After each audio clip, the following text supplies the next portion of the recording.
All right, well, joining me now is Commodore Peter Scott, retired Commodore from the Navy, long-time submariner. He's written this book, Running Deep, An Australian Submarine Life. Commodore Scott. Peter, thank you for joining me.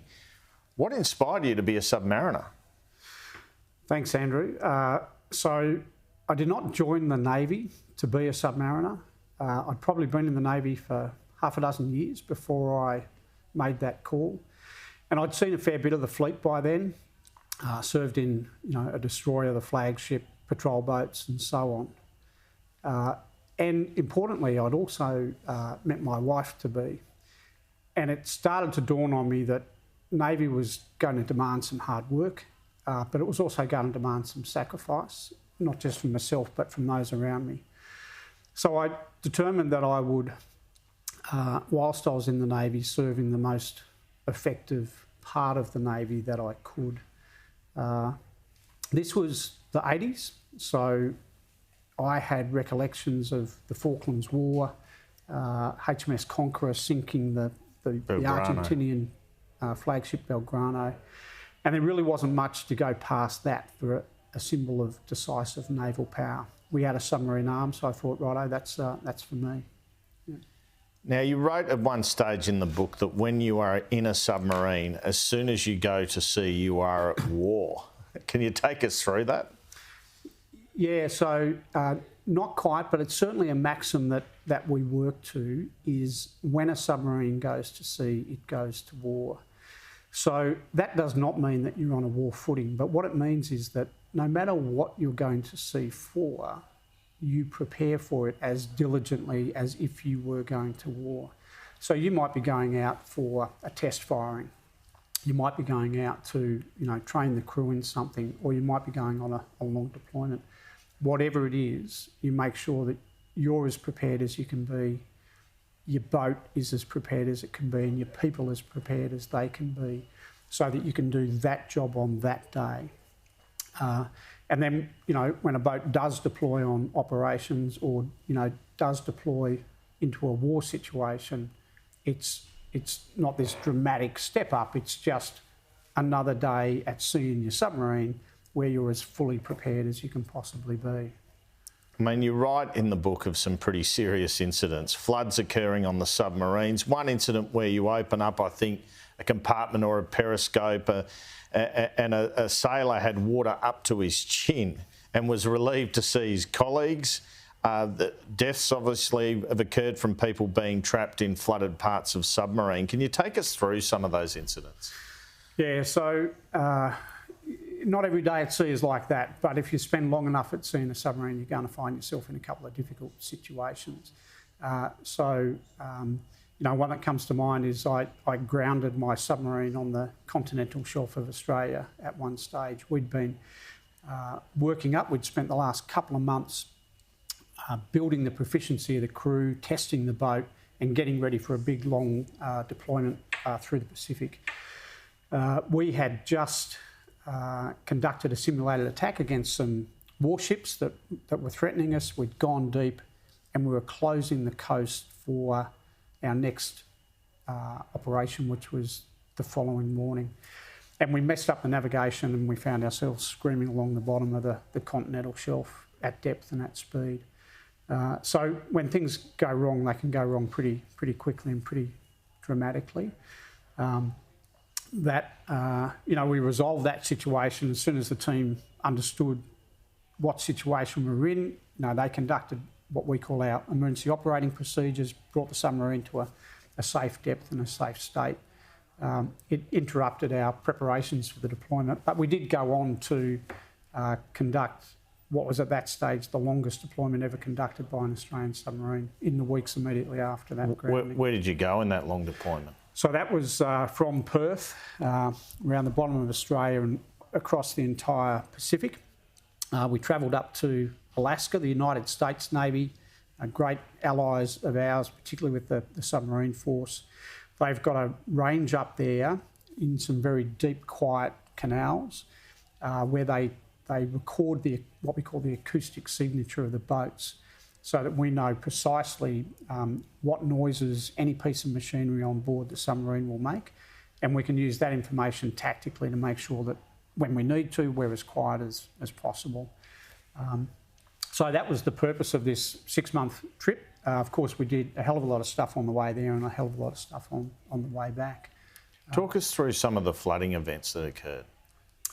Yeah, okay. So probably the most dramatic one was I was at Scene Command of Discharges. We were off the coast of Western Australia, and again, we're preparing for a major deployment. A lot of the work we do is to progressively test the submarine as it comes out of a refit or whatever, and progressively build the skill and experience of the team. So we were down at what we call our deep diving depth, and we were doing watertight integrity checks to make sure that the submarine was airtight at that depth.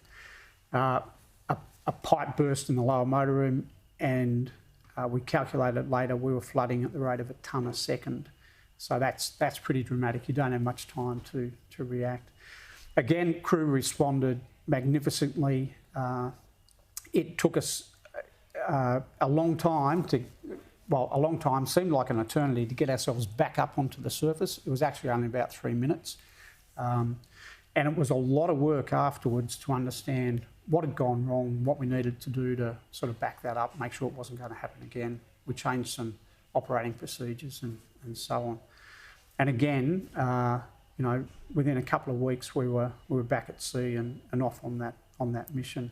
I think you spoke about or write about one incident where a crew member looks across at you, and you know what he's thinking. He's thinking, "Are we going to make it?" Because you're diving at that point and you can't arrest it. Yeah. So that was that flood in Discharges, and as I said, we were at our deep diving depth. So we're not. The submarine can go deeper, but it's a bit like the red line on your car's engine. You know, you can go beyond that, but you're really pushing your luck, sort of thing.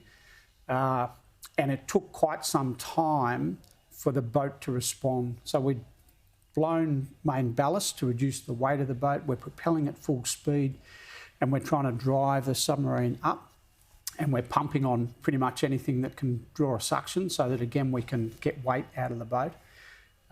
But at one point, we were beneath our deep diving depth and slowly sinking. And you're sort of asking yourself the question there, are we going to get out of this one? And you also wrote of the phenomenon of coffin dreams.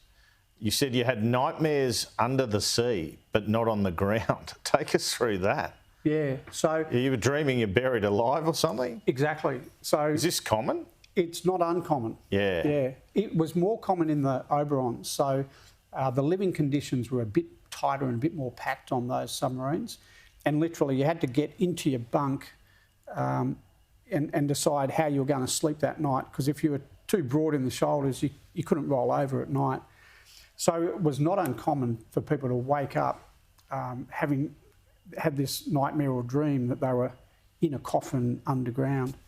And I think it's funny, but the funny thing is you're actually relieved to discover that you're in a submarine underneath the water and not in a coffin underneath the ground. It's a much better place to be. You write about the difficulties with being on a submarine, the time away from family and home, Yep. which months at a time at times, right? Yep. And depression and alcohol issues it caused you, because you used to go pretty burko as a young fella when you'd get, the shore leave. Yep. It's a tough life, isn't it? And I said to you just before the interview, you were very honest in this book. It's really warts and all. You could have not told that part, I guess. Why'd you decide to tell it all, and does it speak to the hard life of a submariner? Yeah. So as I left the Navy, I was very conscious that, for me, it's a very normal life. But for most Australians, it's an exotic and it's a largely unknowable way of life. It's really hard to imagine what it might be like, and it's really easy to misunderstand it. And there wasn't much out there to help people see and understand what that life was like. And of course, submarines are just increasingly important to Australia from a national security perspective. So I wanted to write something that, truthfully and authentically told of that life. And I didn't think I could do that if I was only covering half of what the experience was. So yeah, there's some difficult stuff in there. But I think at the end of the day, despite the challenges, despite the discomfort, you know, for me, it was always a very worthwhile life, and it kept me going back for year on year. There was an occasion the radio operator took hold of a message after the Bali bombings, I think, that only you were allowed to read. There was a message on it, and it was actually about that operator's family or friends, wasn't it? Yeah, yeah. So you live a pretty isolated life when you're out there. One of the key characteristics of how submarines operate is that they rely on stealth.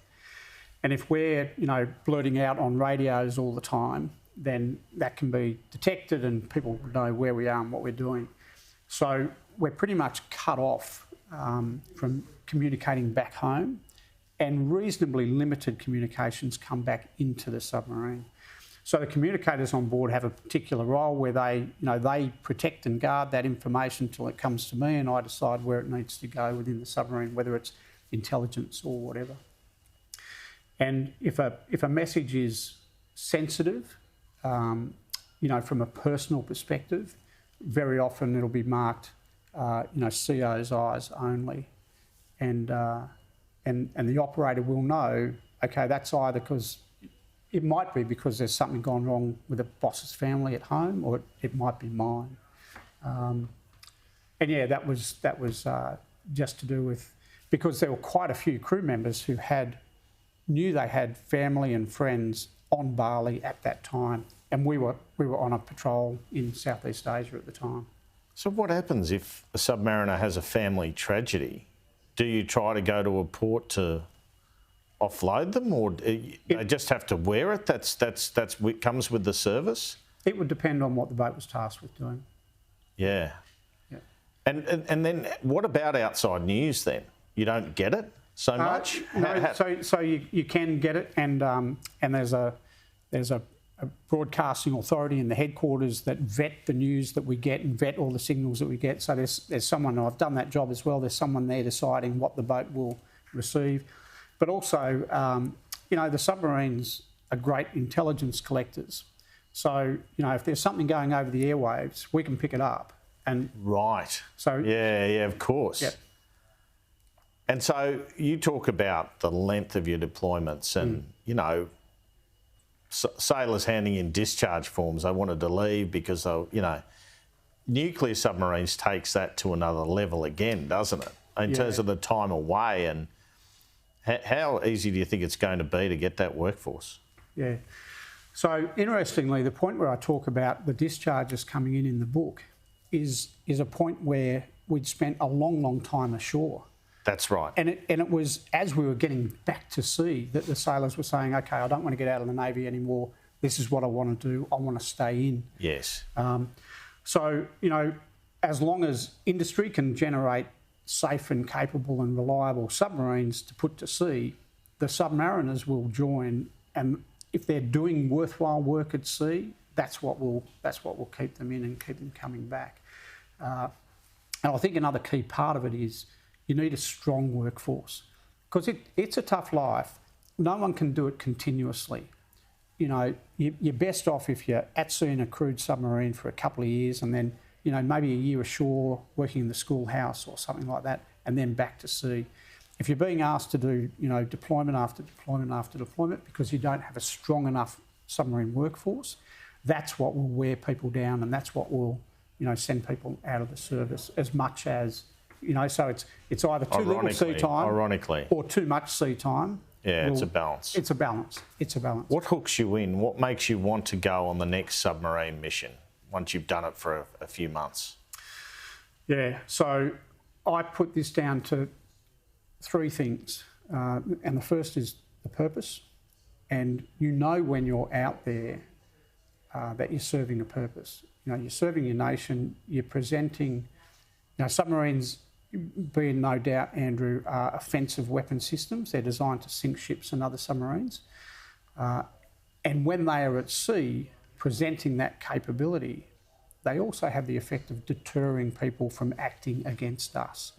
So you know you're having an effect every time you're at sea. The second is the challenge. And whether that's the challenge of knowing your submarine or the challenge of, working for weeks on end, whatever the challenge might be, people who seek challenge will find it in boats.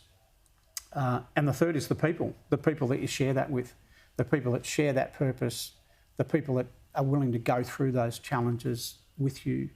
And that combination just always brought me back. And you welcome the Orcus announcement in this book. I guess you more than anyone can see the importance of this acquisition. Can you explain it to us? Yeah.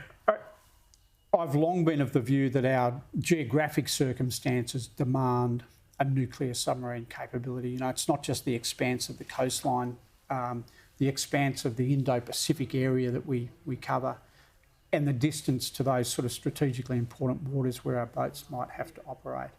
But nuclear submarines, because of the sustained, the endless power and the sustained speed, they really do offer governments a great deal more flexibility on where, how and when they might deploy their submarines.